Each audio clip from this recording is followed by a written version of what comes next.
Andorra நாட்டுக்கு போகலாம், வரீங்களா எங்கள் கூட? ஒரு குட்டி பஸ்ஸு, நம்ம ஊர் மினி வேன் மாதிரி ஃப்ரான்ஸ்லேருந்து அந்தோராவுக்கு விட்ருக்காங்க. அந்த பஸ்ஸில் தான் ஏறி நாங்கள் போயிட்டுருக்கோம். இது ஒரு குகை அப்படின்னு சொல்கிறாங்க. குகைனா நம்மலாம் இருட்டாக பார்த்துருப்போம்.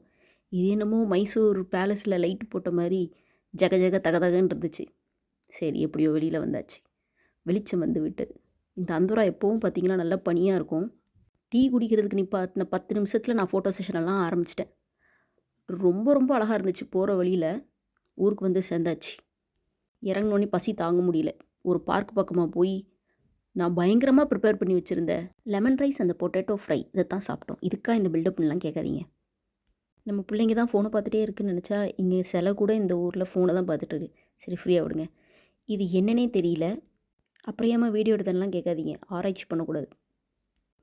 ஒரு அழகான குளம் இருந்துச்சு. அதில் அழகான வாத்து. ஏம்மா நாங்கள் வாத்தே பார்த்தது இல்லைன்னெலாம் கேட்காதீங்க. இது அந்தோரா வாத்து. சைக்கிள் தம்பி கொஞ்சம் ஓரம் போ, நாங்கள் குடும்பமாக ஃபோட்டோ எடுக்கிறோம். இது ஒட்டகம், அந்தோரா ஒட்டகம். அப்படியே ஹோட்டலுக்கு நாங்கள் வந்துட்டோம். ஹோட்டலில் எங்கள் வீட்டுக்காரர் போய் ஃபார்மாலிட்டிஸ்லாம் பண்ணிகிட்டு இருந்தார். நாங்கள் அதுக்குள்ளே இங்கே குழந்தைங்க விளையாடுறதுக்குன்னு ஒரு இடம் இருந்துச்சு. அதில் இங்கே டிவைன் நம்ம விளையாட்டுலாம் ஆரம்பிச்சிட்டா. அதுக்கப்புறமா பொருளெல்லாம் வச்சுட்டு ஊர் சுற்ற கிளம்பிட்டோம். ஒரு அழகான பிரிட்ஜு, தண்ணி ரொம்ப அழகாக இருந்துச்சு. இந்த கலரே ரொம்ப டிஃப்ரெண்ட்டாக இருந்துச்சு. அதெல்லாம் ஃபோட்டோ எடுத்தோம். ரோசாப்பூ. இந்த அம்மா கையில் கோழி. ஆனால் நம்மளுக்கு என்ன சிக்கன் பிரியாணியாக பண்ணி தருவாங்க? ப்ரெட்டுக்குள்ளே வச்சு தருவாங்க, உப்பு இல்லாமல். இதுதான் அந்த ஊரோட மெயின் ஏரியா. என் மகனுக்கு அதுக்குள்ளே தூக்கம் வந்துட்டு. சரி விடுங்க. இந்த மெயின் ஏரியாவில் அழகாக ஃபேமிலியாக ஒரு ஃபோட்டோ எடுத்தோம். இதே இடம் நைட்டு வேறு லெவலில் இருக்கும், லைட் செட்டிங்லாம் வச்சு.